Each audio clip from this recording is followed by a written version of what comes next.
Que Paris-Nice parte des Yvelines, c'est quelque chose de très important. C'est là où on a le plus envie de briller parce qu'il y a la famille qui est pas très loin, les routes on les connaît. Mais je les connais tellement bien que je sais que c'est pas une étape qui est faite pour moi, ça va être plus pour les sprinteurs. Même s'il peut avoir du vent et faire de grosses différences, il va falloir faire attention. Et s'il y a un groupe d'une quarantaine, bon, souvent il y a toujours un qui va plus vite que moi. Toute la famille va être là pour m'encourager. Et puis j'espère bien quand même briller et faire quelque chose. Si on peut la gagner, on essaiera.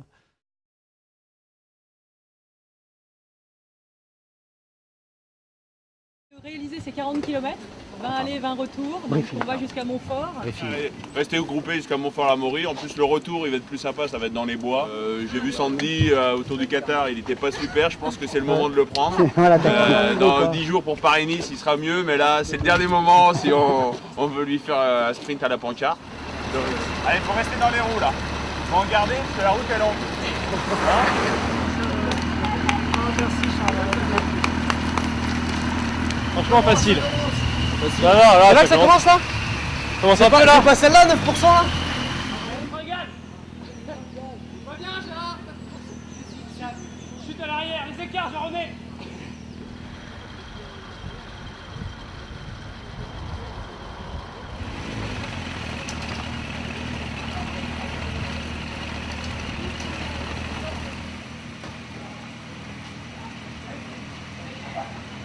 Monsieur Planchino, maire de Montfort-la-Maurie.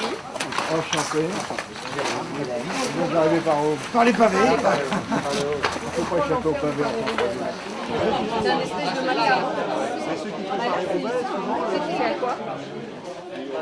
Oui, un petit écart, mais bon, on n'est pas en compétition. Et puis on va les éliminer, à ce que j'ai compris. Il y a une petite côte de 300 mètres là, donc ça va aller.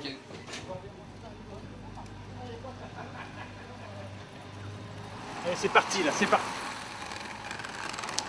Allez, on fait le cinéma. Alors que Patrick Chassé fait partie des échappés.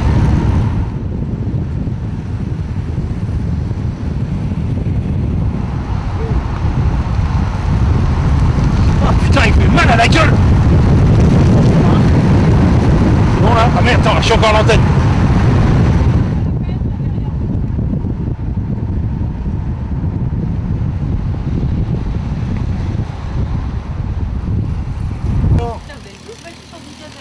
On a droit à un deuxième apéro là. Pour le classement, ils sont à l'heure. C'est un parcours qui n'est pas si facile que ça. Moi j'ai trouvé que c'est censé être plat, mais c'est des faux plats en fait, je pense. Sortie sympa, c'est vrai que on aura fait une bonne quarantaine de kilomètres, ça a permis à certains de connaître la région. Bon, moi personnellement je connaissais, mais c'est vrai qu'il y a des coins sympas, notamment lorsqu'on a traversé la forêt. Non, journée très conviviale, beaucoup de journalistes qui sont un peu différents d'horizon, qui ne connaissent pas vraiment le vélo. Et lorsqu'on fait du vélo, ça rend humble ce sport et je crois que tout le monde l'a bien compris aujourd'hui. C'est que du plaisir, voilà, c'est que du plaisir. C'est du plaisir pour plein de raisons. D'abord parce que c'est de la bicyclette, que la bicyclette c'est un des plus beaux sports qui existent, en compétition ou en loisir. Là en plus, la deuxième raison c'est qu'on fait ça entre amis. Et la troisième raison, c'est qu'on est dans un appartement. C'est presque un appartement tellement c'est confortable. Mais c'est vrai que le 78, c'est extraordinaire pour faire du vélo. C'est un département où il y a tout. Il y a à la fois les grandes lignes droites avec le vent éventuellement pour jouer avec. Il y a les bois, il y a les montées, les descentes. Il y a plein de belles maisons. Il y a des chevreuils, il y a des biches, il y a du golf. Il y a tout ce qu'il faut ici. Donc c'est une merveille.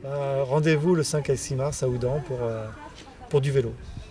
Je vais essayer de venir le samedi pour faire les randonnées. Ouais, je vais voir selon l'emploi du temps, parce que ça serait plutôt sympathique de revenir et de revoir Oudan avec toute l'animation qu'il y a autour pour le départ du Paris-Nice. Ouais.